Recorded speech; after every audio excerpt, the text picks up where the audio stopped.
liham kasaysayan ng pag-ibig na padala ng ating mga taga-subaybay at bibigyan buhay ng inyong mga paboritong bituin sa radyo.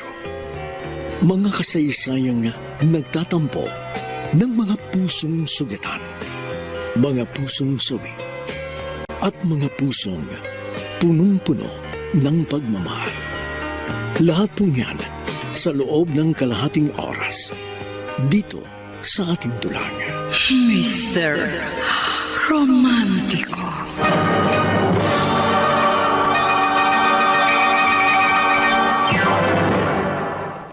Mukhang wala kang balak pumasok sa trabaho. Dito na lang po muna ako sa bahay, Papa. Anyway, natapos ko naman po lahat ng trabaho ko sa office yesterday. Oh, pero wala ka namang schedule ng pagtuturo ngayon. Kasi po...